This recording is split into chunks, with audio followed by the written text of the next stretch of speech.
The fluorescent lights of Walter Reed Medical Center hummed their tired song at 6:30 in the morning, casting long shadows across the sterile hallways of the cardiology wing. The overnight shift was ending, and exhaustion hung thick in the air like morning fog over the Potomac. Commander Raleigh Thorne stood 5'4" in her pale blue scrubs, auburn hair pulled back in a regulation bun that would have made her drill instructors proud. To everyone around her, she was just another new nurse, young, eager, still learning the ropes of military medicine. A nobody named Ray Rivers who'd been at Walter Reed for 7 weeks now. 7 weeks of bedpans in blood pressure cuffs. 7 weeks of playing the role of the inexperienced newbie who couldn't quite get the IV placement right on the first try. 7 weeks of invisible investigation. But underneath those scrubs, pressed against her chest, hung 2 sets of dog tags. One set was black anodized steel, non-reflective, the kind issued only to special operations. The other set was old, tarnished copper, worn smooth by decades of handling. Both told stories. Both held secrets. Raleigh moved through the morning routine with practiced efficiency, checking vitals on the veterans in her assigned wing. Most were Gulf War soldiers, men in their 50s now, their bodies breaking down in ways that didn't make sense. Organ failures, neurological problems, tumors in places tumors had no business being. 11 of them had died in the last 8 months. All of them had served in Operation Desert Storm. All of them had received the same mysterious medication in their final weeks, a drug called Serum Protocol 7 that appeared in no FDA database, prescribed by only one doctor. Dr. Edmund Vance, 68 years old, silver-haired with the kind of patrician features that belonged in a country club, not a military hospital. He'd been a contract physician for the CIA from 1985 to 2003, specializing in what the file euphemistically called biochemical interrogation. Chemical torture, in plain English. And now he was head of rehabilitation services at the most prestigious military hospital in the country. Funny how that worked. Raleigh had been sent here by Naval Intelligence 6 months ago, after a pattern analyst noticed something nobody else had seen. The deaths looked natural on paper: heart attacks, strokes, liver failure. But when you laid them out on a timeline, when you looked at the common threads, the pattern screamed murder. She'd volunteered for this assignment the moment she saw the first name on the list, because tucked away in the classified files, marked as a consultant to Desert Storm operations, was a name that had haunted her for 36 years. Captain Nathaniel Thorne, her father. Officially killed in action, Afghanistan, 2003. Except Raleigh's mother had never believed it. Diana Thorne had spent 7 years searching for answers. 7 years of phone calls to government offices that went nowhere. Letters to congressmen who offered sympathy but no action. Freedom of information requests that came back so redacted they were useless. The grief in the not knowing had eaten her alive from the inside out. In 2010, when Raleigh was 21 and in her junior year at the Naval Academy, her mother had taken a bottle of sleeping pills and never woken up. The suicide note was 3 pages long, but only one sentence mattered. Your father didn't die the way they said he did. Find the truth, Raleigh. Make them pay. Raleigh had carried that note in her wallet through BUD/S training, through Hell Week when she'd wanted to quit 1,000 times, through deployments to Syria and Iraq where she'd earned her reputation as one of the most capable operators in SEAL Team 5. Now, at 36, she was a commander with 3 Purple Hearts and a chest full of classified commendations she could never talk about. And she was finally close to the truth. The morning stretched on. Raleigh made her rounds, played her part, kept her eyes open and her mouth shut. At 10:15, she ducked into the women's staff locker room for a quick shower. The overnight shift left you smelling like antiseptic and old coffee, and she had another 12 hours ahead of her. The locker room was empty, thank God. Raleigh peeled off the scrubs and stood under the scalding water, letting it pound against shoulders that carried more tension than they should. For just these few minutes, she could stop being Ray, the nervous nurse. She could remember who she really was. Commander Raleigh Thorne, SEAL Team 5, call sign, Phantom. The hot water ran over her left shoulder, over the tattoo she'd gotten the day she graduated from BUD/S, the SEAL Trident. Eagle clutching a pistol, trident, and anchor. The mark that said she'd survived Hell Week, that she'd earned her place among the warriors. She was reaching for her towel when she heard it. The slam of the locker room door, the frantic slap of shoes on tile. A voice, urgent and afraid. "Ray! Ray!" Vivian Graves burst around the corner.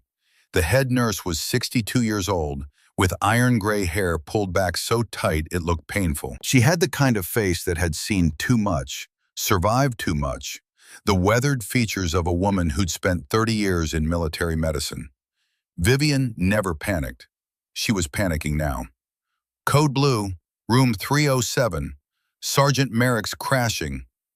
Raleigh's training kicked in before conscious thought.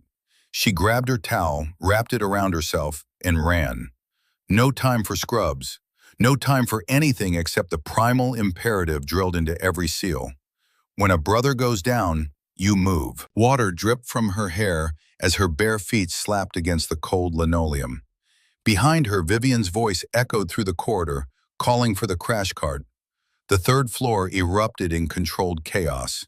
Nurses rushing, the rattle of medical equipment being wheeled at speed, and Raleigh, wearing nothing but a towel, sprinting toward room 307 like her life depended on it. Because someone else's life did. She hit the doorway at full speed and took in the scene with a tactical assessment that had kept her alive through 5 combat deployments. Room 307 was packed. 2 doctors, 3 nurses, all crowded around the bed where Sergeant Cole Merrick lay motionless. The heart monitor showed a flat line, that terrible electronic scream that meant death was winning. Cole, 45 years old, Desert Storm veteran, SEAL Team 3.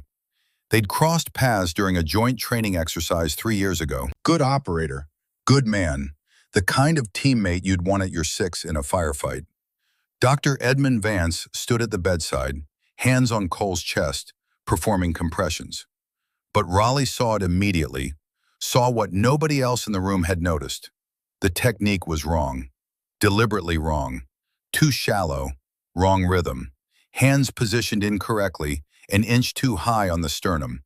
Vance was going through the motions, putting on a show, but this man wasn't trying to save Cole Merrick. He was watching him die. Something cold and sharp crystallized in Raleigh's chest. The same icy clarity she'd felt in Syria when the ambush went sideways, when time slowed down and every detail became brutally, perfectly clear. Move. The word came out harder than she'd intended, cutting through the organized chaos like a blade. Vance's head snapped up, irritation flashing across those aristocratic features. "Nurse Rivers, this is not—" "Move!" Raleigh shoved past him. Her towel caught on the door handle, and she felt it slip, felt the cool air hit her bare shoulder. But she didn't stop, couldn't stop. Cole was dying, and every second mattered. Her hands found his chest, found the correct position. 2 inches above the xiphoid process, heel of one hand, other hand on top, elbows locked. The lessons from combat medicine training were burned into her muscle memory so deep she could do this in her sleep. 30 compressions, exactly 100 beats per minute. The Bee Gees played in her head, that ridiculous mnemonic device they'd used in training. Stayin' alive, ah ha ha ha, stayin' alive. It would have been funny if a man's heart wasn't stopped. She counted, 1, 2, 3, 4. Hard enough to compress the chest 2 full inches. Hard enough to crack ribs if necessary, because broken ribs were better than dead. At 30, she tilted Cole's head back, pinched his nose, sealed her mouth over his. 2 breaths. His chest rose and fell. Good seal, good technique. Back to compressions. 30 more. Hard, fast, relentless. Breaking someone's bones to restart their heart. That's what it took sometimes. Behind her, someone gasped. Raleigh didn't need to look to know what they'd seen. The towel had slipped further when she'd leaned forward for the rescue breaths. Not far enough to be indecent, but far enough. Far enough to expose the dog tags hanging around her neck. 2 sets of them, one black, one copper, both catching the harsh, fluorescent light, both telling stories she'd spent 7 weeks hiding. And on her left shoulder, now partially visible where the towel had fallen away, the tattoo, the seal trident in all its violent glory, the mark that couldn't be faked, couldn't be explained away. The room went silent except for the sound of her compressions and her breathing. 30, 2 breaths, 30, 2 breaths. On the 4th cycle, Cole's heart monitor jumped.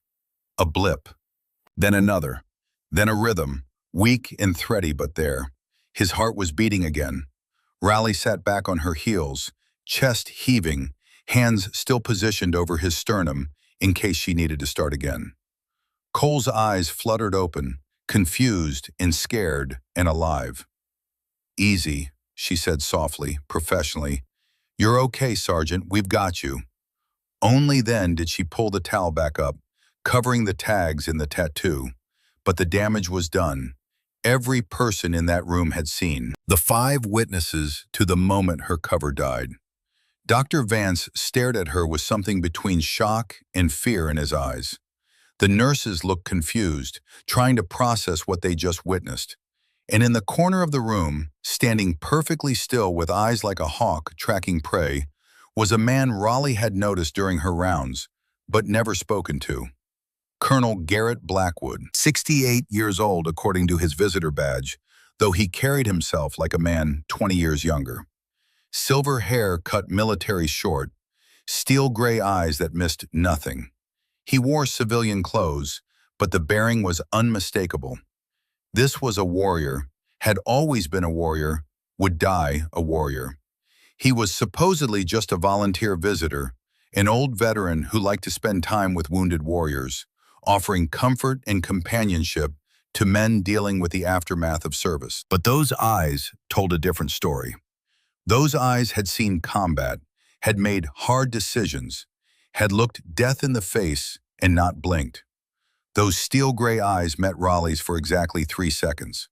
She saw calculation there, assessment, recognition. Then Colonel Blackwood turned and walked out of the room without a word, moving with the fluid grace of someone who'd spent a lifetime staying ready. Raleigh knew, with the absolute certainty that comes from years of trusting your instincts in life or death situations, that her cover was blown. The question was, by who and for what purpose? 45 minutes later, showered and dressed in fresh scrubs, Raleigh stood at the nurse's station filling out the incident report for Cole's Code Blue. Her hands were steady as she wrote, but her mind was racing through scenarios and contingencies. The normal protocol would be to call her handler at Naval Intelligence, report the compromise, request extraction. She'd be pulled out within hours, the investigation handed off to someone else, and she'd spend the next 6 months in a different assignment while this one went cold. But Raleigh hadn't spent 7 weeks building this cover, hadn't spent 36 years carrying her mother's grief, just to walk away now. She was close. The files in Vance's office, the pattern of deaths, the connection to her father, all of it was within reach. A young orderly approached the desk, barely old enough to shave, nervous energy radiating off him like heat. Nurse Rivers, this is for you." He handed her a piece of hospital stationery, folded once. Then he scurried away like he'd delivered a bomb and didn't want to be nearby when it went off. Raleigh unfolded the note. The handwriting was old school, the kind taught to men who'd learned penmanship before computers existed. Strong, decisive strokes. "Commander Thorne, room 512, 5th floor. We need to talk. Blackwood." Her real rank, her real name, and an invitation that was really a summons. Raleigh checked her watch. Her shift didn't end for another 6 hours, but nurses took breaks. She grabbed her coffee mug as a prop and headed for the elevator. Room 512 was listed in the hospital directory as an administrative office. But when Raleigh entered, she found it was actually a converted patient room. The medical equipment had been removed, replaced with a simple desk and 2 chairs. No windows, and critically, no security cameras. She checked the ceiling corners immediately, the way she'd been trained. Always know your exits. Always know who's watching. Colonel Blackwood sat behind the desk, still wearing his visitor badge, but the way he held himself had changed. This wasn't a kindly old veteran anymore. This was a commander in his war room. "Close the door," he said. Raleigh did, but she stayed near it. Exit strategy. Always have an exit strategy. "You can drop the act, Commander, or should I call you Phantom?" The use of her call sign hit like a physical blow. Only people deep inside naval special warfare would know that. She hadn't used it in civilian company in years, hadn't spoken it aloud outside of secure facilities. Raleigh's hand moved instinctively toward her waistband, where her Sig Sauer would normally be. But of course, nurses didn't carry weapons. She was unarmed, compromised, alone in a room with a man who knew things he shouldn't know. "I don't know what you're talking about," she said, the cover story automatic even though they both knew it was pointless. Blackwood smiled. It wasn't a warm smile, but it wasn't hostile either. It was the smile of someone who'd played this game 1,000 times before. "I was SEAL Team 2, 1975 to 1995, he said. "Served in Grenada, Panama, made colonel before I retired. I know a fellow frogman when I see one, especially one who does picture-perfect combat CPR while half naked in front of 5 witnesses." He leaned forward, those hawk eyes never leaving her face. "I've seen those dog tags you're wearing, black steel, non-reflective, the kind they issue to special operations. And the old ones, the copper set that's been worn smooth. Those are vintage from the 70s or 80s. They mean something to you, something personal." Raleigh said nothing. She was running scenarios, calculating odds, deciding if this man was a threat or an asset, or something more complicated. "Relax, Commander," Blackwood said, reading her body language the way an old operator could. "If I wanted to compromise your mission, I'd have told Vance, not invited you here." He paused, letting that sink in. "You're investigating the deaths, the 11 veterans who've died in the last 9 months, all Desert Storm, all under mysterious circumstances." It wasn't a question. It was a statement of fact delivered with absolute confidence. "What makes you think that?" Raleigh asked, not confirming, not denying. "Because I've been investigating them for 9 months myself." Blackwood opened a drawer and pulled out a thick folder, the kind that gets that way from photocopies of photocopies, from documents gathered over months of careful, dangerous work. He slid it across the desk. "I'm the one who contacted Naval Intelligence 6 months ago, asked them to send someone. I just didn't expect them to send someone so young, or so good at pretending to be incompetent." Raleigh picked up the folder, flipped it open. Inside were medical records, death certificates, service records. 11 men, all SEAL or Ranger, all dead from supposedly natural causes. Heart attacks, strokes, organ failures, but all of them had served in the same operation, Operation Desert Storm, 1991. These men were all part of the initial special operations push into Iraq, Blackwood said. His voice had gone quiet, heavy with something that might have been grief. "I knew some of them, served with a few. Good operators, good men." He pointed to one of the files. "Staff Sergeant Marcus Williams, age 55, died of sudden cardiac arrest, no history of heart disease, ran marathons until 6 months before he died." Another file. "Lieutenant Commander James Rutherford, liver failure, never drank after leaving the service. Liver was destroyed like he'd been a chronic alcoholic for decades." Another. "Gunnery Sergeant Anton Blake, stroke. He was running ultra-marathons. His cardio was better than mine, and I can still do a 10-mile ruck march." Raleigh studied the files, her trained eye picking up the pattern Blackwood had seen. Different causes of death, but the same endpoint, and the same doctor's signature on every death certificate. Dr. Edmund Vance, she said. The same Dr. Vance who was doing CPR wrong when you burst in.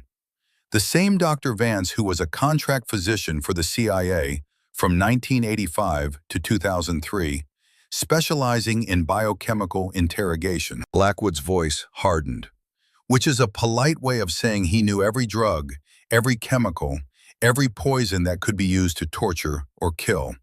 And now he's head of rehabilitation services at the most prestigious military hospital in the country. Funny how that works.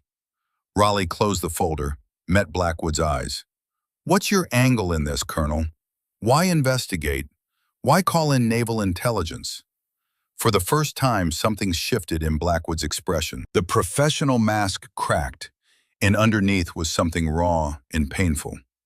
Because my daughter works at Langley, CIA analyst. 3 months ago, she called me at 2 in the morning, crying so hard I could barely understand her. Said she'd stumbled across files she wasn't supposed to see, files about Desert Storm veterans being systematically eliminated. His voice went rough. Before she could tell me more, before I could get to her, she disappeared. Officially, she's on extended leave, but I know my daughter. She wouldn't just vanish, not without telling me. He stood up, walked to the wall where he'd pinned a map of Walter Reed. Red X's marked 11 different rooms where men had died. Yellow circles marked 9 rooms where veterans were still alive, still receiving treatment. So I started digging, found this pattern. 11 dead men who all knew something, all participated in the same operation. Something worth killing for, even 34 years later. Blackwood turned back to face her. I'm sorry about your daughter, Raleigh said quietly. She meant it. Whatever else this man was, he was a father in pain. She knew that particular agony intimately. Skylar, he said. Her name is Skylar. She's 42, smart as hell, dedicated. She believed in the agency, believed in the mission, and they took her because she asked the wrong questions. He stepped closer. You have the authority and resources I don't, Commander. The backing of naval intelligence. But you don't know this hospital like I do. You don't have 9 months of groundwork already laid.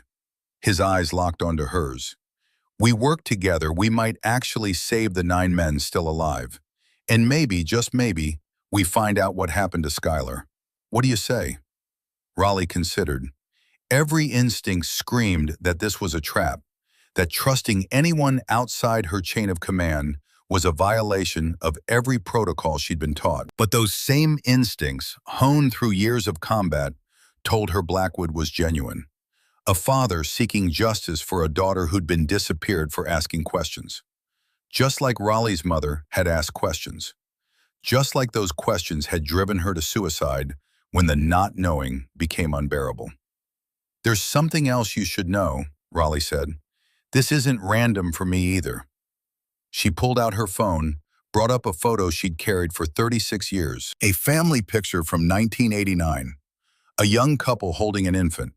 The man wore a Navy uniform with a sealed trident on his chest. Strong jaw, confident smile, the look of someone who believed he was invincible. My father, Captain Nathaniel Thorne, he served as an advisor to Operation Desert Storm. Officially, he was killed in action in Afghanistan in 2003. She met Blackwood's eyes. But my mother never believed it. She spent 7 years searching for answers before the grief and the PTSD killed her. She took her own life in 2010, leaving me a note saying my father didn't die the way they claimed. Raleigh's voice went cold, hard as rifle steel. 3 weeks ago, I hacked into Vance's personal email, found a file marked Thorn Protocol. Whatever they're doing, whatever they're covering up, my father knew about it, and I think they killed him to keep him quiet. The two warriors looked at each other across the desk, both hunting ghosts, both seeking justice for people they'd lost, both willing to burn the world down to get answers. Then we do this together, Blackwood said, partners. Partners, Raleigh agreed, but I lead. This is my mission. Roger that, Commander. They spent the next hour going over everything Blackwood had discovered. He'd been thorough, methodical, patient in a way that spoke to decades of intelligence work. The pattern was undeniable once you knew what to look for. All 11 dead men had received the same medication in their final weeks, a drug called Serum Protocol 7. It wasn't in any FDA database. It wasn't prescribed by any doctor except Vance. And every single patient who'd received it had died within 2 weeks. It's not medication, Raleigh said, studying the chemical breakdown Blackwood had somehow obtained. It's an execution method, designed to mimic natural causes. Agreed, but why? What did these men know that was worth killing them for? That's what we need to find out. And the only way to do that is to access Vance's private files. The real ones, not the sanitized versions in the hospital database. Blackwood pulled out a key, old-fashioned brass, the kind that hadn't been common in decades. His office, 5th floor, East Wing. I've been acquiring access over the past few months. Security here is good, but not that good when you know what you're doing. Raleigh checked her watch. 9:47 p.m. When? Tonight, 2 a.m. Minimal staff. Security does rounds at 1:45 and 2:30. Gives us a 45-minute window. 45 minutes wasn't much. But Raleigh had completed missions with tighter timelines. I'm in, but we need a contingency plan. If this goes sideways, her phone buzzed. Once, then again, then a third time in rapid succession. The emergency alert pattern. Someone from Naval Intelligence trying to reach her urgently. She pulled it out, checked the screen, 3 missed calls from her handler, and a text message. Abort mission. Extract immediately. Cover compromised. Response team inbound. Raleigh showed it to Blackwood. He read it, then looked at her. What are you going to do? She thought about her mother, dead at 52. Thought about Skylar Blackwood, disappeared for asking questions. Thought about 11 dead veterans and 9 more who might be next. Thought about her father, whose name appeared in Vance's files under protocol, which meant termination, which meant murder. I'm going to finish what I started, she said. She typed back a single word, negative. Then she powered down her phone completely, pulled the battery, and set both on Blackwood's desk. Can't extract me if they can't find me. We've got until they send the Marines looking, which gives us maybe 18 hours. Blackwood smiled, and this time it was warm, genuine. The smile of one warrior recognizing another. Your father would be proud of you, Commander. My father's dead, Raleigh said flatly. But even as the words left her mouth, something whispered in the back of her mind. A doubt, a hope she'd buried so deep she'd almost forgotten it existed. What if her mother had been right? What if Captain Nathaniel Thorne hadn't died in Afghanistan in 2003? What if he was still out there, somewhere, waiting for someone to find the truth? Let's get to work, she said. The clock on Blackwood's desk read 10:23 p.m. 5.5 hours until they broke into Vance's office. 5.5 hours until everything changed. Commander Raleigh Thorne, SEAL Team 5, call sign Phantom, allowed herself a cold smile. The hunt was on. At exactly 2 a.m., the 5th floor of Walter Reed Medical Center was as quiet as a tomb.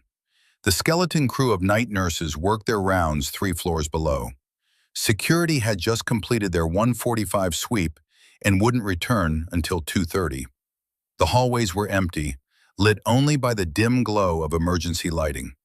Raleigh and Blackwood moved through the shadows like the operators they were, decades of training making them nearly invisible. They wore dark clothing, soft-soled shoes, and carried nothing that would reflect light or make noise. Blackwood had the key. Raleigh had her lockpick set, just in case. The 5th floor East Wing was administrative territory. During the day, it bustled with bureaucrats and paper pushers. At night, it was a ghost town. Vance's office was at the end of the corridor, corner position with no windows. The brass nameplate on the door read, Dr. Edmund Vance, Chief of Rehabilitation Services. Below it, smaller letters, by appointment only. Blackwood slid the key into the lock. It turned smoothly, well-oiled, perfectly maintained. The door opened without a sound. They slipped inside and Raleigh closed it behind them, engaging the lock. Blackwood pulled out a small penlight, keeping the beam low and directed away from the door. The office was obsessively organized.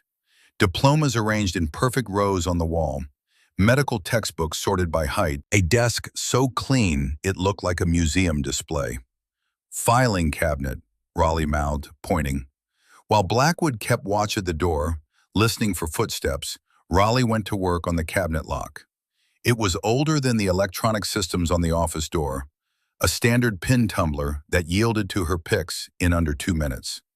The drawer slid open with a whisper of metal on metal. Inside were patient files, organized alphabetically, standard stuff. But in the very back, hidden behind the legitimate records, was a separate folder. Red ink on the tab. 2 letters and 2 numbers that made Raleigh's blood run cold. LZ-79. Lazarus, 1979. She pulled it out carefully, set it on Vance's desk and opened it. The first page was a roster, 50 names, each with a service number, rank, and unit designation. Delta Force, Army Rangers, Navy SEALs, Marine Force Recon, the cream of special operations in 1979. Next to each name was a color code, red for deceased, yellow for active monitoring, green for living. 45 names were marked red, 5 were marked green, with handwritten notes next to them. Current location, last known contact, threat assessment. At the top of the page in block letters, Project Lazarus Alpha, classified eyes only. Below that, a mission designation, Operation Eagle Claw, Iran Hostage Rescue, April 1980. Raleigh felt the floor tilt beneath her feet. Operation Eagle Claw, the failed mission to rescue American hostages from Iran. 8 servicemen had officially died when helicopters crashed in the desert. The operation had been a disaster that helped cost Jimmy Carter the presidency. But according to this file, there had been 50 special operators involved, and 45 of them were now dead. She flipped to the next section, medical records, chemical formulas, test protocols, and a document that made her hands shake. Project Lazarus. Initiated September 1979. Objective: development of combat endurance enhancement through biochemical modification. Test subjects: 50, selected from special operations units. Chemical compound: classified. Expected outcome: 400% increase in stamina, 80% reduction in pain response, accelerated healing. Actual outcome. The words were stamped in red ink across the page. Catastrophic failure. 45 subjects deceased within 18 months. Program terminated. Except it hadn't been terminated. Raleigh flipped further. Project Lazarus Beta. Initiated January 1989. Authorization: Deputy Director Marcus Flynn, CIA. Military Liaison, Undersecretary Gerald Ashford, Department of Defense. Objective: restart enhancement protocol with improved chemical stability. Test subjects: 500, Desert Storm deployment. Timeline: December 1990 to February 1991. Current status: the stamp was newer, dated just 3 months ago. Stage 4 elimination protocol active.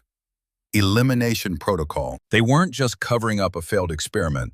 They were actively murdering everyone who knew about it. Raleigh pulled out her phone, the one she'd powered down earlier. She turned it on just long enough to photograph every page, working as fast as her hands could move. 47 pages. Chemical breakdowns, authorization documents, kill orders signed by Marcus Flynn himself. 30 seconds. Blackwood whispered from the door. She grabbed the physical folder, shoved it inside her jacket. If they couldn't photograph everything, they'd take the originals.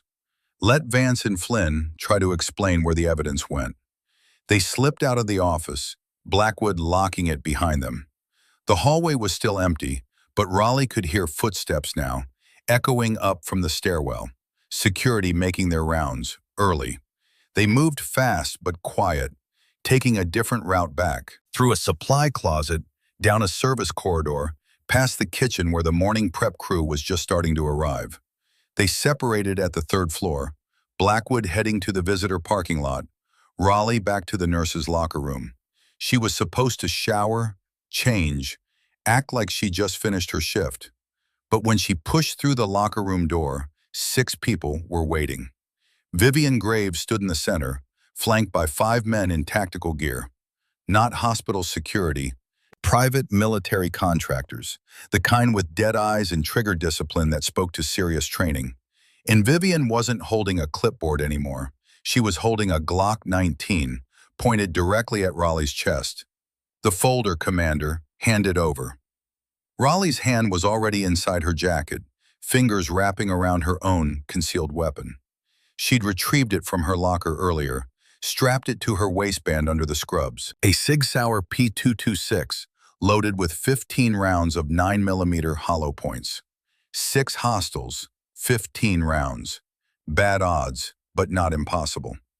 "How long have you been working for Vance?" Raleigh asked, buying time, calculating angles. "Since the beginning. Since 1979, when I was a combat nurse assigned to the first test group. I administered Protocol 7 to all 50 operators." Vivian's face was hard as stone. "We were trying to save lives, Commander. Make our soldiers stronger, more resilient. How were we supposed to know it would kill them 30 years later?" "You knew," Raleigh said flatly. "That's why you're killing them now, to hide what you did." "Last chance, Commander. The folder." Raleigh made her decision. She threw the folder toward Vivian, using that split second of distraction to draw her weapon. But Colonel Garrett Blackwood was faster. He came through the door behind the contractors like a vengeful ghost, his own pistol already firing. 2 shots, 2 bodies dropping before anyone could react. The locker room erupted in chaos. Raleigh dove behind a row of lockers, returning fire. Her training took over. Breathe, aim, squeeze, center mass, always center mass. Another contractor went down, a red flower blooming on his chest. Blackwood was moving, using the tactical principles taught to SEALs for 50 years. Never stay still, make yourself a hard target, every shot counts. His shots were precise, controlled. This wasn't some retired officer playing at being young again. This was a man who still had it, who'd kept his skills sharp even after leaving service. But they were outnumbered and outgunned. Raleigh counted rounds. She had maybe 10 shots left. Blackwood, probably the same. And Vivian's team was backing toward the exit, trying to create distance. Then Raleigh's phone rang. In the middle of a firefight, with bullets ricocheting off tile and the smell of cordite thick in the air, her encrypted phone was ringing. She glanced at the screen. Unknown number. 434 area code. Virginia. Against all logic, she answered. "Little busy here," she gasped, firing twice more. The voice on the other end was male, aged but strong, calm despite the obvious sound of gunfire in the background. "Raleigh, sweetheart, north stairwell, 3rd door on your left, service tunnel. I've got the other end secured. Run, now." That voice, God, that voice. She knew it like she knew her own heartbeat. Knew it from childhood memories that should have faded but never did. Bedtime stories, lessons on how to swim, a deep laugh that made everything feel safe. "Dad? Move, little phantom, trust me." Raleigh looked at Blackwood. "North stairwell, go." They ran, laying down covering fire as they moved. Vivian and her remaining men pursued, but cautiously. They'd lost 3 already and weren't eager to lose more. The stairwell door was exactly where the voice had said. They burst through, Raleigh jamming a fire extinguisher under the handle to buy precious seconds. It wouldn't hold long, but it didn't need to. The service tunnel was dark, narrow, lit only by emergency lighting. They ran through it, their footsteps echoing off concrete walls.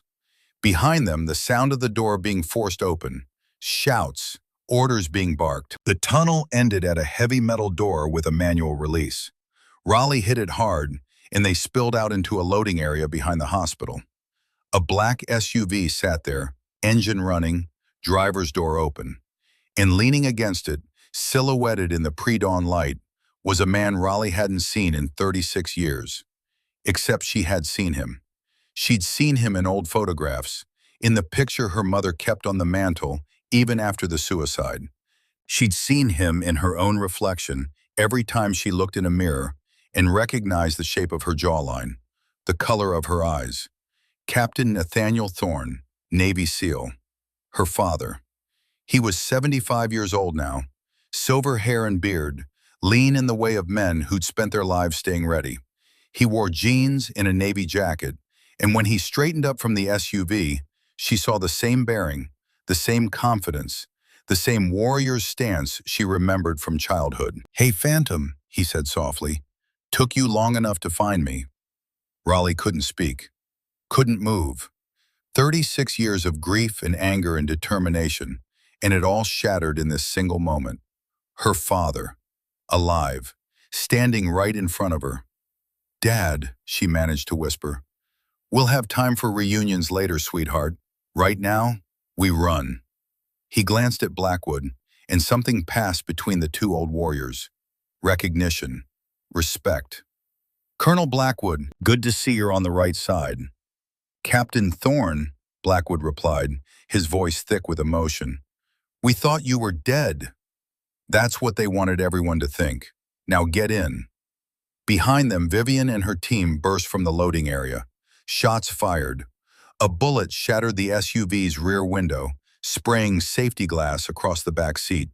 But Nathaniel Thorne was already moving, the driver's door slamming shut, tires screaming as he gunned the engine. They fishtailed out of the loading area and onto the street, putting distance between them and their pursuers with every second. For 5 minutes, nobody spoke. Nate drove with the precision of someone who'd done 1,000 extractions under fire, taking back streets in residential neighborhoods, constantly checking mirrors for pursuit. Finally, when he was satisfied they weren't being followed, he pulled into an abandoned industrial park and killed the engine. Only then did he turn to look at his daughter in the rearview mirror. "I know you have questions." Raleigh stared at him, at this ghost who wore her father's face. Her hands were shaking. The adrenaline dump from the firefight was hitting her now, combined with the emotional earthquake of seeing him alive. "Questions?" Her voice cracked. "Dad, you've been dead for 22 years. Mom killed herself because she couldn't handle losing you. I grew up thinking you were gone. And you were alive the whole time?" The pain that crossed Nathaniel's face was worse than any physical wound Raleigh had ever inflicted in combat. "I know. God, Raleigh, I know. If I could have done it differently, if there had been any other way," his voice broke. "But if I'd stayed dead properly, if I'd cut all ties, you and your mother would have been safe. The moment I came back, the moment I made contact, they would have killed you both to get to me." "What are you talking about?" Raleigh demanded. "Who would kill us? Why?" "The CIA, specifically the people running Project Lazarus." Nathaniel pulled out a tablet, brought up files that made the ones from Vance's office look like children's homework. "In 1979, I was one of 50 operators given an experimental enhancement drug, Protocol 7. They told us it would make us superhuman, help us succeed in the Iran hostage rescue mission." He showed them medical reports, autopsy results, classified memos stamped with CIA seals. What they didn't tell us was that it was based on Soviet experiments from the 1960s. Experiments that had failed catastrophically, killing every single test subject within 2 years. Blackwood leaned forward, studying the documents. "By 1981, my teammates started dying. Organ failures, brain tumors. things that made no sense for men in their prime. I started investigating, made the connection to the drug they'd given us. I found the Soviet research they'd based it on, found out the CIA knew it was lethal, and gave it to us anyway. So you were going to expose them, Raleigh said slowly. I was scheduled to testify before a congressional oversight committee, black budget accountability hearings. They couldn't let that happen. Nathaniel's jaw tightened. So they arranged for me to have an accident, training exercise gone wrong, helicopter crash, except I'd been expecting it. Some of my teammates who were still alive, we'd been comparing notes, putting pieces together. We knew they were coming for us. You faked your death, Blackwood said. Had friends in the community help me. Other Protocol 7 victims who knew they were on borrowed time anyway. We made it look real. Closed casket funeral. Your mother got my flag, my benefits, everything. He looked at Raleigh, and there were tears in his eyes now. I watched you from afar. Watched Diana drink herself into oblivion because she couldn't handle the not knowing. I saw her deteriorating, saw the grief eating her alive, and it killed me not to be able to help. His voice dropped to a whisper. But if I'd revealed myself, they would have used you both as leverage, or just killed you outright. So I stayed dead. Let her think I'd abandon you, let you grow up hating me, because that was better than you being dead. Raleigh felt tears burning behind her eyes. All those years, all that pain. Her mother's descent into alcoholism and depression. The suicide note that had driven Raleigh to become a SEAL, to find answers, to make someone pay. And her father had been alive the whole time, watching from the shadows, carrying guilt that would have broken a lesser man. Mom thought you'd left us, she said, her voice barely audible. She told me you were a coward who ran away. I know, and I'll carry that guilt until the day I die. He showed them more medical reports, his own, which, according to my doctors, should be in about 6 months. Stage 4 pancreatic cancer, kidneys failing, the Protocol 7 side effects, 45 years in the making. Jesus, Blackwood breathed. I'm dying, Raleigh, just like the other 499 victims. That's why I'm done hiding. I'm going to burn down everyone responsible before I go. And now that you're involved, now that they know you're investigating, we do this together. Raleigh looked at this man who was her father and a stranger, both at once. 45 years he'd lived in the shadows. 45 years of sacrifice and solitude and unimaginable guilt. How many others, she asked, how many Protocol 7 survivors are still alive? From the original 50 in 1979, 4, including me. From the 500 they dosed in Desert Storm, 43. He pulled up more files. Most are too sick to fight, but I've got 3 men from my original team who are willing and able. Warriors who have nothing left to lose. They've been with me for years, waiting for the right moment to strike back. Then we get them, Raleigh said, and we finish this. Nathaniel started the engine again. I've got a safe house in the Blue Ridge Mountains. Remote, defensible. We can regroup there, plan our next move. As they drove away from Washington, D.C., leaving the city lights behind, Raleigh stared at her father's profile in the driver's seat. Still strong, still capable, but underneath she could see it now. The illness eating away at him. The cancer that Protocol 7 had planted in his cells 45 years ago, now finally claiming its due. Dad, she said quietly, I became a SEAL because of you. Because I wanted to understand what you'd done, who you'd been. I wanted to make you proud, even though I thought you were dead. Nathaniel's hand reached back, found hers, squeezed. Baby girl, I've watched you your whole life. From the shadows, from a distance, but I was always there. His voice was thick with emotion. Naval Academy graduation, I was in the back row. BUD/S completion, I was in the parking lot, watching through binoculars when they pinned your trident. The day you made commander, I was so proud I almost blew my cover just to tell you. You were there, Raleigh whispered. Always. Nathaniel pulled out his phone with one hand, keeping the other on the wheel. I wrote you emails, one every year on your birthday. Never sent them because it wasn't safe, but I wrote them. He handed the phone back. Raleigh saw the folder labeled To Phantom and opened it with trembling fingers. 36 emails, one for each year since her birth. She opened the first one, dated her first birthday in 1990. My darling Raleigh, today you turn 1. I watched you from across the street as your mother held your birthday party in the backyard. You were wearing that pink dress your grandmother bought. You smashed your cake with both hands and laughed like it was the funniest thing in the world. I wanted so badly to be there, to hold you, to tell you Daddy loves you, but I can't. Not yet. Maybe someday. Stay strong, little one. Love always, Dad. Tears blurred the words. Raleigh scrolled through more. Her 8th birthday. Her 13th, just after her mother died. Her high school graduation. Her acceptance to the Naval Academy. Each one a window into the father she thought was gone. Each one proof that he'd been there, watching, caring, breaking his own heart to keep her safe. She opened the one from 2013, her 24th birthday. Today you graduated BUD/S. I sat in the last row of the stands, wearing a ball cap and sunglasses so no one would recognize me. When they called your name and pinned the trident on your chest, I cried. You're the warrior I never got to be, fighting in the light instead of the shadows.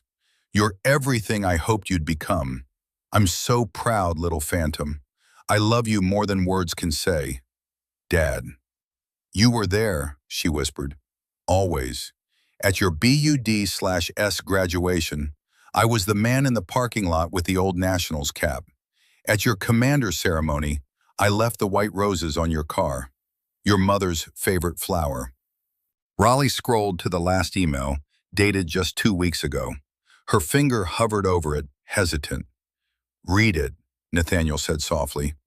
I wrote it when the doctors told me 6 months. Wanted you to have it, no matter what happens. She opened it. Raleigh, my darling girl. If you're reading this, I'm gone. The cancer finally won what Protocol 7 started 45 years ago. But I'm not afraid. I got to see you one more time. Got to tell you I'm proud. Got to fight beside you. That's more than I ever hoped for. Remember this. SEALs never truly die. We live on in the warriors we inspire.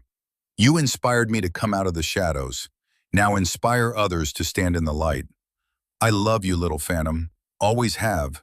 Always will. Hoo-yah, Dad. Raleigh couldn't breathe. She handed the phone back, tears streaming. Don't, she managed. Don't talk like you're already gone. I'm not gone yet, sweetheart.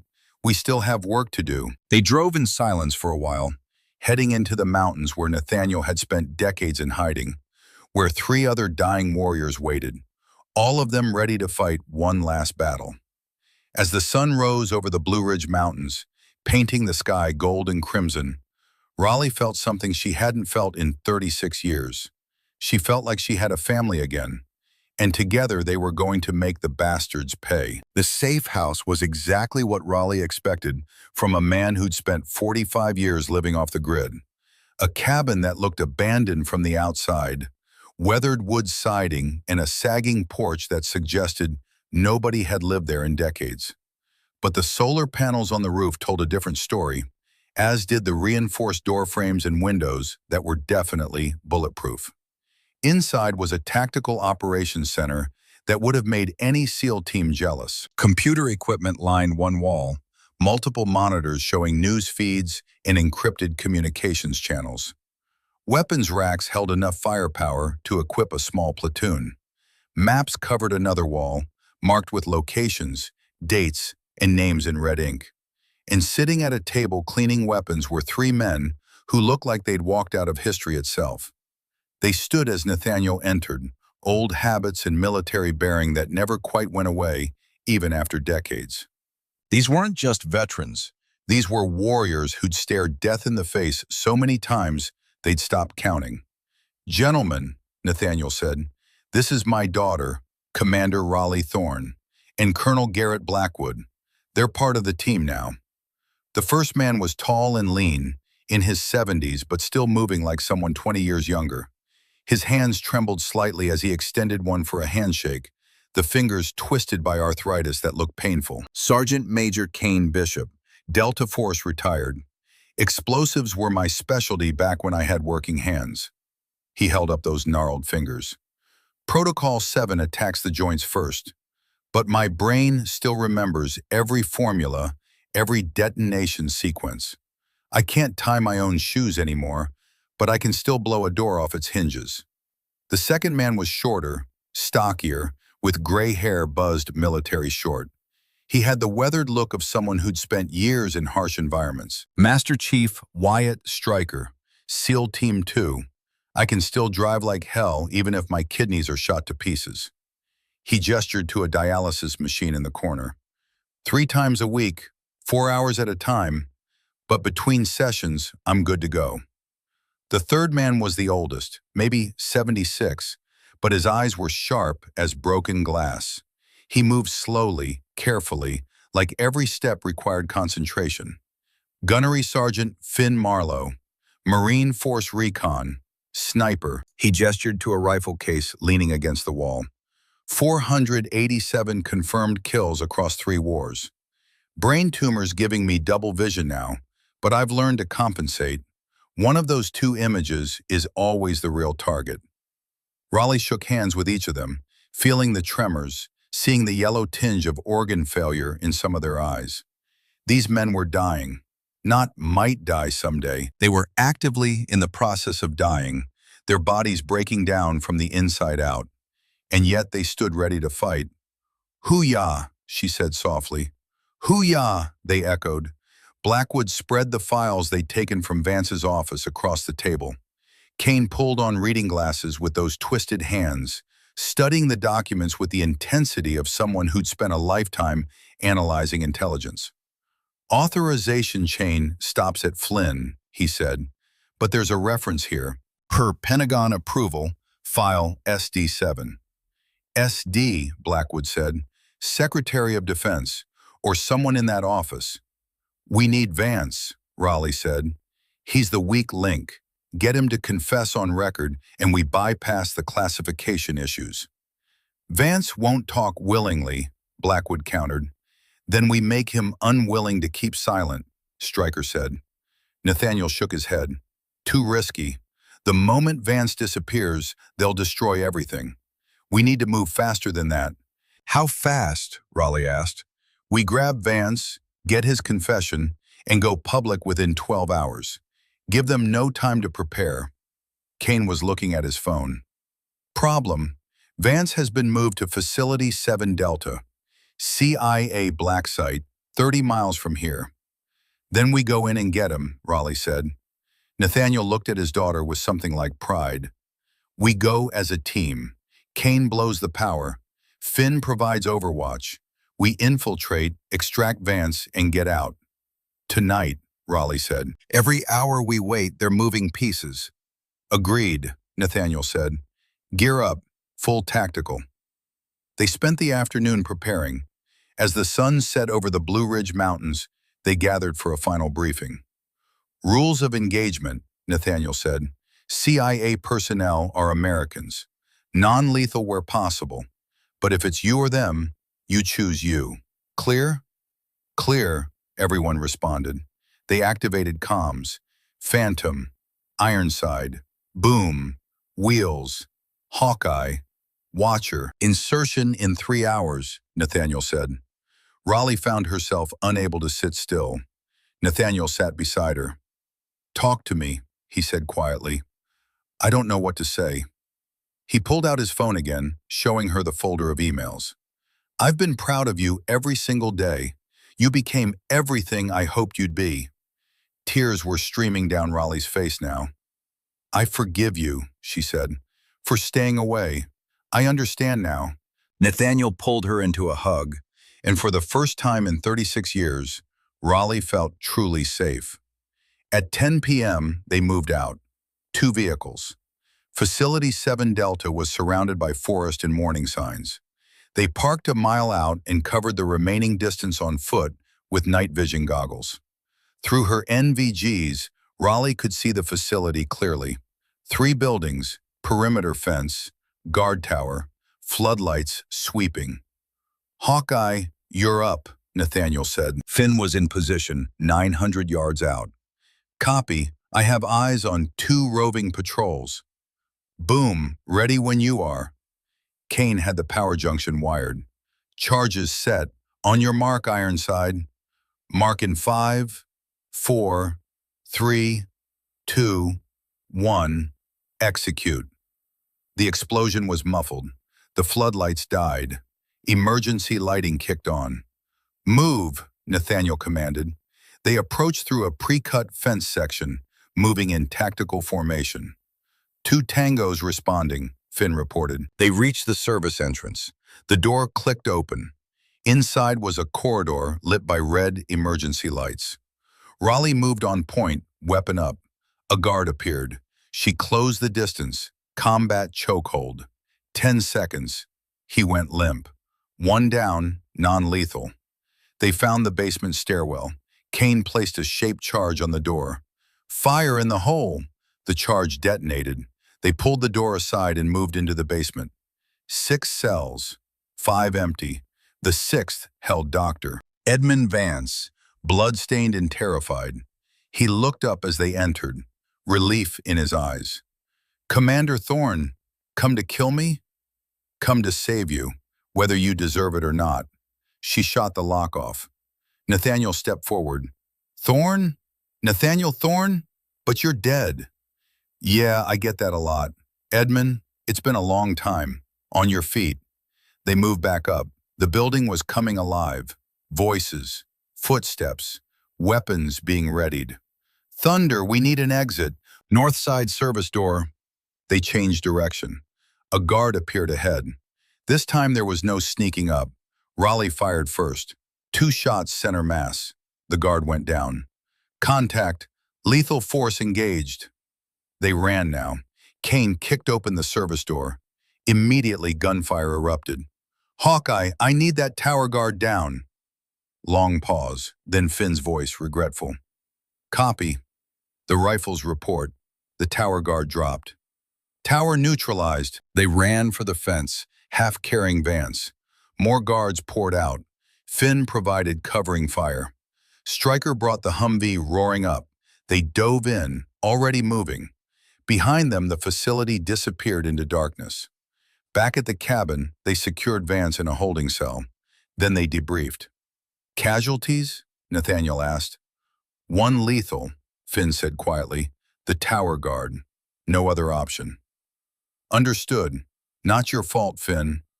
"Vance?" Blackwood asked. "Terrified but ready to talk," Kane replied. They brought Vance out. He sat, hands zip-tied, looking at the 6 operators. "I'll tell you everything," he said immediately, "but I need protection. Flynn will kill me." "Start with Project Lazarus," Nathaniel said. Vance took a breath. 1979. Pentagon wanted an edge for Iran.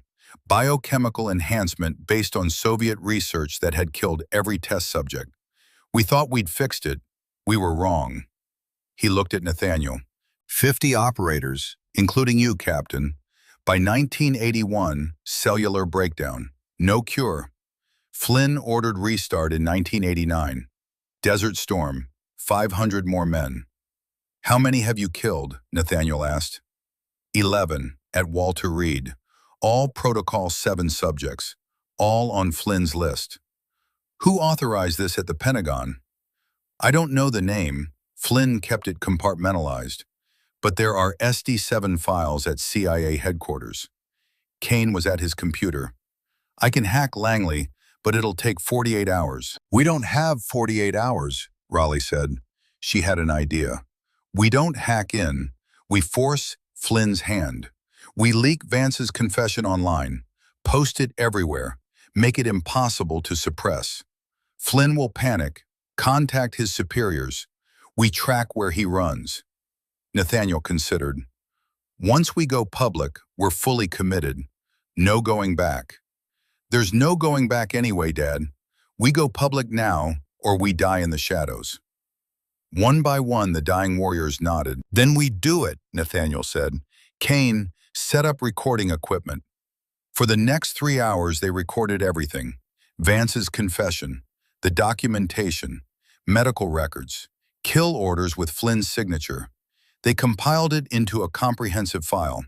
At 3 a.m., they uploaded it to 20 sites simultaneously. WikiLeaks, news outlets, social media, congressional staffers. The file was named Project Lazarus, the CIA's murder of American warriors. Within 20 minutes, it started trending. Within an hour, breaking news alerts. By dawn, top headline across America. The story was out, the truth spreading faster than Flynn could suppress it. At the cabin, Nathaniel poured coffee and raised his cup. To the warriors who didn't make it, and to the ones still fighting. Hoo-yah, they responded. But Raleigh knew the war wasn't over. The reckoning had only just begun. The calls started at 6 a.m. Senator Elizabeth Crane, chair of the Senate Armed Services Committee, FBI director, White House chief of staff. Everyone wanted to know if the Project Lazarus files were real. Nathaniel fielded the calls. Senator Crane, this is Captain Nathaniel Thorne. Yes, ma'am, I've been legally dead for 45 years.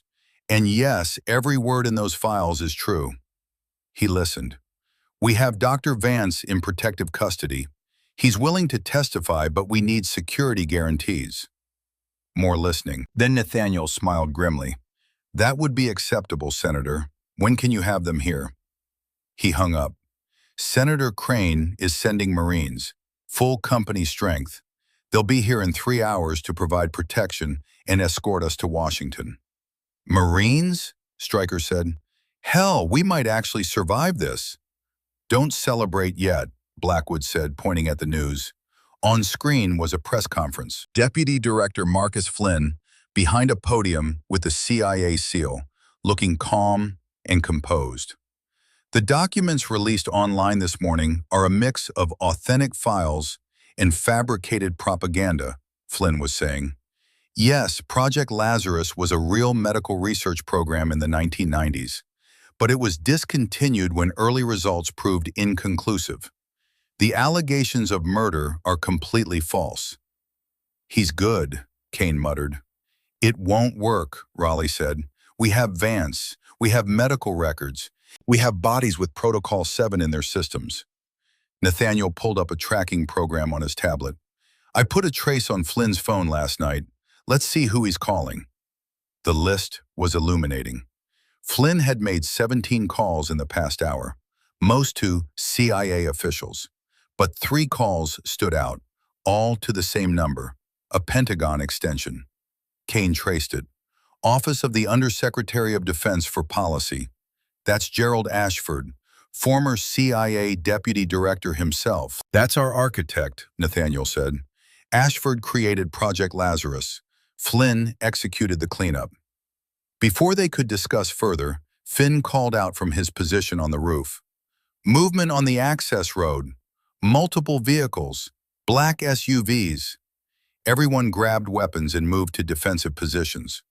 Through the window, Raleigh counted 6 SUVs, at least 20 hostiles. CIA, Nathaniel said. Flynn's making his move. The vehicle stopped 200 yards from the cabin. Doors opened. Armed men poured out. Not in tactical gear, but in suits with body armor underneath. A bullhorn crackled. This is Deputy Director Flynn. You are surrounded. Send out Dr. Vance and surrender. You will not be harmed. Nathaniel grabbed his own radio. This is Master Chief Thorne. We have a Marine security detail en route. Any action against us is an act of war against the United States Marine Corps. Stand down. Flynn's voice came back. Your Marines are 2 hours away. We're here now. Last chance. Raleigh moved to a window, assessing. 6 SUVs in a semicircle. 20-plus hostiles, all armed. We hold until the Marines arrive, Nathaniel said. Hawkeye, you're free to engage at will. Copy. The standoff lasted 10 seconds. Then Flynn ordered his men to advance. Finn's rifle spoke once. The lead contractor dropped. Spoke again. Another down. Flynn's men scattered, taking cover behind vehicles. They returned fire, but Finn was 900 yards away on elevated ground. Boom! Give them something to think about, Nathaniel ordered. Kane had been preparing for this. He triggered a remote charge near the lead SUV. The vehicle exploded in a ball of flame. Thunder, sit rep on those Marines. Still 90 minutes out, Blackwood replied. But I've got something better. I called in a favor. We've got a Predator drone overhead. Everyone looked up. Armed? Nathaniel asked. Hellfire missiles. 2 of them. And the operator is very interested in protecting American citizens from illegal CIA action. Nathaniel grabbed the radio again. Deputy Director Flynn, we have a Predator drone overhead, armed with Hellfire missiles. If your men don't withdraw in 60 seconds, that drone is going to turn your vehicles into scrap metal. Long silence. Then reluctantly, fall back. The contractors retreated to their vehicles and pulled out, leaving 2 dead and 1 vehicle burning. But Raleigh knew this wasn't over. Flynn was too committed. We need to move, she said. Flynn knows where we are now. Agreed, Nathaniel said. Wheels, get the vehicles ready. The Marines arrived exactly on schedule. A convoy of armored vehicles with a full company. Their commanding officer, Captain James Reeves, approached the cabin. Master Chief Thorne, Captain Reeves, 2nd Battalion, 5th Marines. Senator Crane sends her regards. We're here to make sure you get to Washington alive. Good to see the Corps is still the best, Nathaniel said. They loaded into the Marine convoy, Vance in an armored vehicle with 4 guards. The team split between other vehicles. The drive to Washington took 3 hours. They went straight to Joint Base Andrews, where Senator Hayes was waiting with half the Senate. She was a striking woman in her 60s, former Army colonel herself, wearing a power suit and the bearing of someone who'd seen combat and earned respect the hard way. Master Chief Thorne, she said, offering her hand. I've been waiting 20 years for someone to expose Project Lazarus. Senator, you knew about it? Raleigh asked. Suspected, had fragments, never enough to act on. You've given us everything we need. She looked at the team. All of you, you're heroes, whether the government wants to admit it or not. We're not heroes, Nathaniel said quietly. We're survivors. The heroes are the ones who died because the CIA poisoned them. Senator Crane nodded grimly. Then let's make sure their deaths mean something. The Senate Intelligence Committee is convening in 2 hours. Emergency session, public testimony, live coverage. Dr. Vance will testify. So will you, Captain. And Commander Thorne, I'd like you there as well. Before Raleigh could respond, a disturbance at the perimeter. More vehicles arriving. But these weren't Marine. They were CIA. And stepping out of the lead vehicle was Deputy Director Marcus Flynn himself. He was in his late 50s, silver-haired, wearing an expensive suit. He walked toward them with the confidence of a man who'd never been told no. Senator Crane, he said smoothly, I need to speak with you about the custody of Dr. Vance. He's a CIA asset involved in classified programs. His testimony will expose criminal activity, Crane shot back. With respect, Senator, I have a federal court order. Flynn produced a document. Judge Morrison has ruled that Vance must be returned to CIA custody pending classified review. Morrison is a Reagan appointee who's been in the CIA's pocket for 40 years, Crane said. That order isn't worth the paper it's printed on. It's still a legal order, which I'm choosing to ignore on grounds of national security. Crane stepped closer to Flynn. You're not taking Vance. You're not silencing these men. And if you try, I'll have the Marines arrest you for obstruction of justice. Flynn's composure cracked slightly. His eyes went to Nathaniel, to Raleigh, to the other survivors. This isn't over, Senator. Yes, Nathaniel said quietly. It is. Flynn turned and left, but Raleigh saw the calculation in his eyes. He wasn't done yet. At 2 p.m., they moved to the Capitol building under Marine escort. The Senate Intelligence Committee hearing room was packed. Senators, staff, reporters, cameras. This wasn't just a hearing, it was a reckoning. Senator Crane called the session to order. We are here to investigate allegations regarding Project Lazarus. Dr. Edmund Vance has agreed to testify under oath. Vance was sworn in. He looked small behind the witness table. Dr. Vance, Crane began, tell this committee what Project Lazarus was. For the next 20 minutes, Vance laid out everything.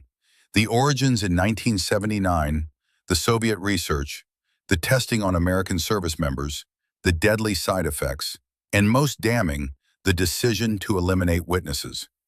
Deputy Director Flynn personally ordered the deaths of 11 veterans under my care, Vance said, his voice shaking. He provided the chemical compounds and specific instructions. When Vance finished, Crane called Nathaniel to testify. The old Master Chief walked to the witness table with his head high, still carrying himself like the warrior he'd always been. He was sworn in and sat down. Captain Thorne, Crane said gently, you've been legally dead for 45 years. Can you explain how that happened? I was one of the original test subjects for Protocol 7, Nathaniel began. In 1981, I started showing symptoms. I investigated and discovered what the CIA had done. I was scheduled to testify before Congress in 1980, but the night before, I received a credible threat. Someone I trusted told me the CIA was planning to kill me. So you faked your death? Yes, ma'am. I watched from the shadows as Protocol 7 killed my brothers. Watched as the CIA murdered anyone who asked questions. And I gathered evidence, waiting for the right moment. At great personal cost, you lost your family. Nathaniel's voice broke.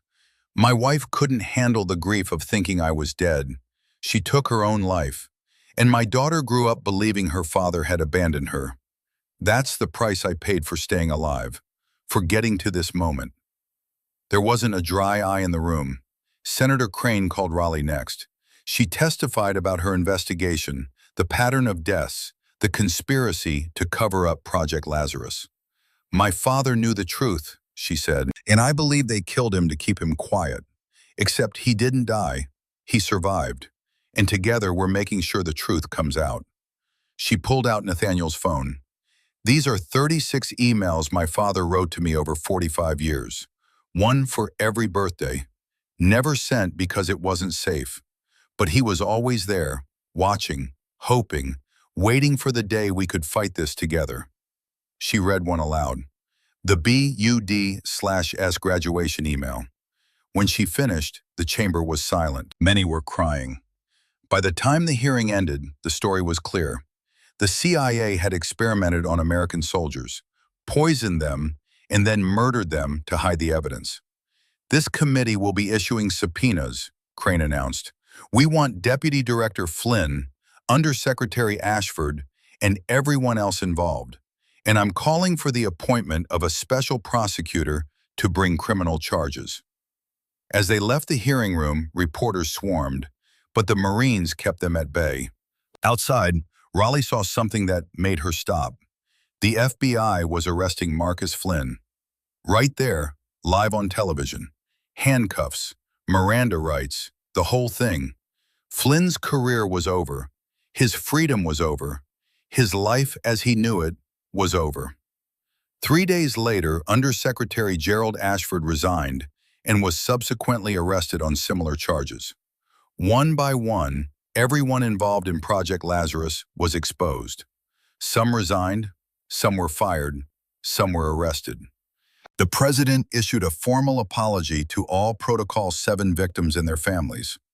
Congress authorized a $750 million compensation fund. Medical research teams began working on treatments for the genetic damage. It was justice. Not perfect, not complete, but it was something. 6 months later, on a cold February morning, Captain Nathaniel Thorne passed away peacefully in his sleep at the cabin in the Blue Ridge Mountains. He was 75 years old. He died at home, surrounded by family. Raleigh, the 3 surviving warriors who'd fought beside him, and a sense of peace he hadn't known in 45 years. The funeral was held at Arlington National Cemetery, full military honors, flag-draped casket, honor guard in dress uniforms, a 21-gun salute that echoed across the hallowed ground. Raleigh stood at attention in her dress uniform as they played taps. Her eyes were dry, her back straight. She was a SEAL captain honoring a fallen Master Chief. The grief would come later, in private moments. But here now she would be strong. Senator Crane gave the eulogy. Captain Nathaniel Thorne served 3 tours of duty. His first in Iran, though the world never knew it. His second in the shadows, protecting his family the only way he could. And his third in the light, exposing the truth that cost him everything. He won all 3. The honor guard folded the flag with precise, practiced movements. They presented it to Raleigh. She accepted it with both hands, pressed it to her chest. As the ceremony ended, an elderly woman approached. She had kind eyes and a gentle smile. "Captain Thorne, I'm Margaret Marlowe, Finn's widow." Raleigh shook her hand. "Ma'am, your husband was a hero. So was your father." Margaret pressed something into Raleigh's palm. "Finn wanted you to have this. He gave it to me before he passed last month." Raleigh looked down. It was a challenge coin. SEAL Team 1 on one side. On the back, an inscription. "The only easy day was yesterday." "He said to tell you that the fight never ends, but neither does the brotherhood. You're not alone in this." Margaret squeezed Raleigh's hand and walked away. Raleigh stood there with the coin warm against her palm, tears finally breaking through her composure.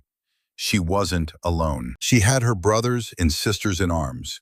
She had the legacy her father left behind. And she had purpose. 3 years later, Commander Raleigh Thorne stood on the beach at Naval Amphibious Base Coronado, watching the sunrise over the Pacific. She was 39 years old now, promoted to captain, assigned as senior instructor at BUD/S. Her job was to train the next generation of SEALs. BUD/S candidates ran PT on the beach, their instructors shouting cadence. Young warriors preparing for the hardest training in the military. One candidate caught Raleigh's attention. A woman, barely 5'2", struggling to keep up with the men in her boat crew. Every time she fell behind, she dug deeper, fought harder, caught up. After the run, Raleigh pulled her aside. "What's your name?" "Hernandez, ma'am. Petty officer, 2nd class." "Why are you here, Hernandez?" "To be a SEAL, ma'am." "Why?" The young woman hesitated. "My grandfather, Marines, Quezon. He always told me to be stronger than I think I am. He passed 2 years ago. I'm doing this for him." Raleigh reached into her pocket, pulled out 2 sets of dog tags, her own from 2013 and her father's from 1979. Tarnished copper worn smooth by decades. "See these? My father never saw me graduate BUD/S, but he was there, in the shadows, watching, believing." "Who's watching you?" Hernandez's eyes welled up. "My grandfather, ma'am." "Then make him proud. Get back in there." "Yes, ma'am." Hernandez ran back to her boat crew, pushing harder than before. Raleigh stood on the beach as the sun climbed higher. 2 dog tags caught the light, gleaming against her chest, and in her mind she heard her father's voice. The final email. The one she'd read 100 times since his death. "Raleigh, my darling girl. If you're reading this, I'm gone. But SEALs never truly die. We live on in the warriors we inspire. You inspired me to come out of the shadows. Now inspire others to stand in the light. The only easy day was yesterday. I love you, little phantom. Always have, always will. Hoo-yah, Dad." Raleigh looked out at the Pacific, at the endless horizon where sea met sky. "Hoo-yah, Dad," she whispered, and she turned back toward the training compound, toward the next generation of warriors, toward the future her father had fought so hard to give her. The reckoning was complete, But the mission would never end. Because that's what warriors did. They fought, they sacrificed, they inspired, and they never, ever gave up.